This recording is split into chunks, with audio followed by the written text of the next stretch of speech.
Welcome to the Bong kitchen. The Bong কিচেনে আপনাদেরকে স্বাগত। আমি সুস্মিতা, আর আপনাদের জন্য আবারও আজকে একটা নতুন রেসিপি নিয়ে এসেছি। চিংড়ি মাছ দিয়ে লাউ পাতার বড়া। প্রথমে তৈরি করে নিয়েছি নারকেল, সর্ষে আর কাঁচা লঙ্কা দিয়ে একটা পেস্ট। এই পেস্টটার মধ্যে দিয়ে দেবো চিংড়ি মাছ আর একটু লবণ। চিংড়ি মাছগুলোকে ভালোভাবে বেছে ধুয়ে পরিষ্কার করে নিয়েছি। লবণটাকে ভালোভাবে এর সাথে মিশিয়ে নেব। আমি এখানে ফ্রেশ লাউ পাতা ইউজ করেছি। প্রত্যেকটা বড়ার জন্য আমার 2টো করে লাউ পাতা লাগবে। লাউ পাতাগুলোকে ভালো করে ধুয়ে বেছে নিয়েছি। পাতাগুলোকে এপিট ওপিট ভালোভাবে ধুয়ে নিতে হবে, কেননা পাতার মধ্যে অনেক সময় পোকারা বাসা বাঁধে, যেগুলো আমরা দেখতে পাই না। 2টো পাতাকে আমি মুখোমুখি এইভাবে সাজিয়ে নিয়েছি। এবার বানিয়ে রাখা পুরটা এর মাঝখানে দিয়ে দেব। খুব বেশি দেওয়া যাবে না, কেননা নইলে ভাজার সময় বাইরে বেরিয়ে আসবে।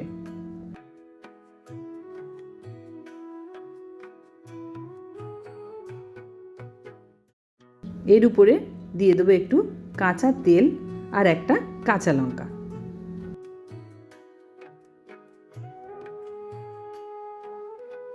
তারপরে ঠিক এইভাবে 2 হাত দিয়ে আমি পাতাটাকে মুড়ে দেব।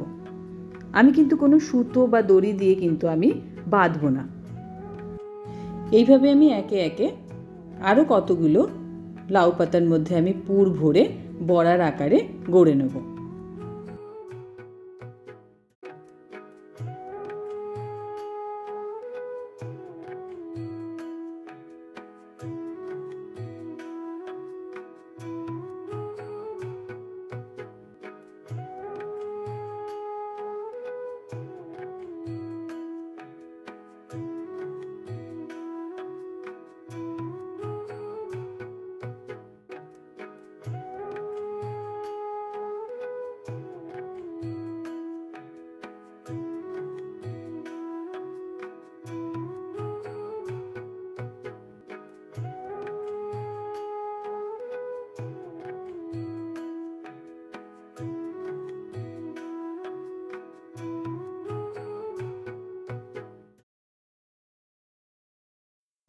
এবার একটা ব্যাটার বানিয়ে নেব। তার জন্য আমি নিয়ে নিয়েছি 2 চামচ চালের গুঁড়ো। তার মধ্যে মিশিয়ে দেব একটু লবণ, 1 চামচ চিনি, খুব কম পরিমাণে একটু হলুদের গুঁড়ো আর কালো জিরে। যে কোনো ভাজাতে একটু যদি কালো জিরে দেওয়া হয় অল্প করে, তাহলে খাবার সময় যখন কালো জিরেটা মুখে পড়ে খুব সুন্দর তখন খেতে লাগে।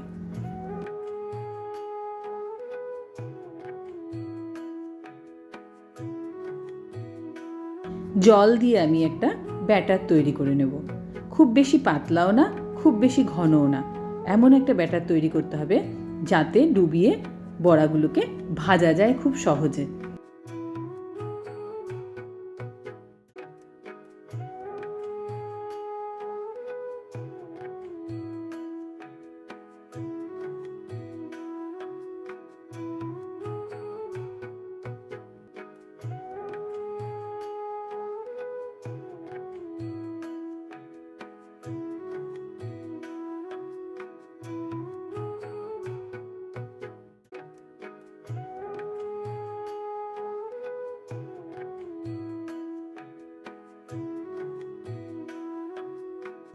এবার গ্যাসে বসিয়ে দেবো একটা ফ্রাইং প্যান।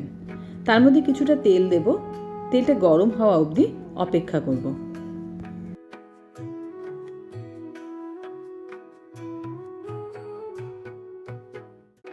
এবার একটা একটা করে বড়া নিয়ে ভালোভাবে ব্যাটারের মধ্যে ডুবিয়ে আমি এটা তেলের মধ্যে দিয়ে দেবো। কিন্তু তেলটা গরম হবার পরে তেলটাকে একদম লো করে দিতে হবে।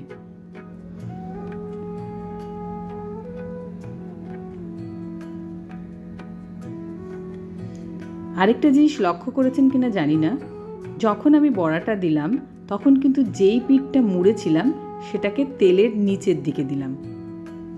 তাহলে কি হবে, বড়াটা খুলে আসবে না। আপনারা এরকম বড়া বানানোর সময় এই ট্রিক্সটা ফলো করবেন, তাহলে সুতো বাঁধতে হবে না। আমি এভাবে একে একে প্রত্যেকটা বড়া কড়াইয়ের মধ্যে দিয়ে দিলাম। একদম কম আঁচে আমি একদিকটা হবে, তারপরে আমি উল্টে দেব। উপর থেকে আমি একটু ব্যাটার দিয়ে দিলাম, তাহলে কি হবে, বড়াটা খুব ক্রাঞ্চি হবে।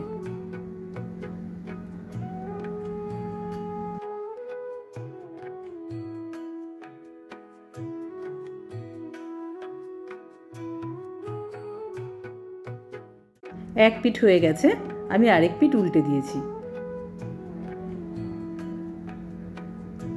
অলমোস্ট হয়ে গেছে।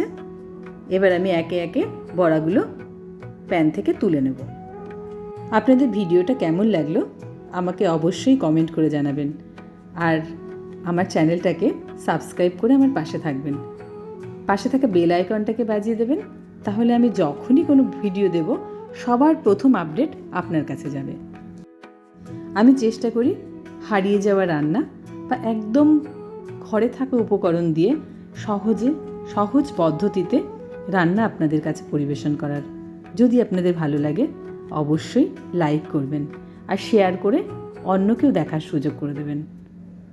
হয়ে গেছে, এবারে আপনারা এটা গরম গরম ভাতের সাথে পরিবেশন করবেন। দেখা হবে অন্য কোনো রেসিপি নিয়ে।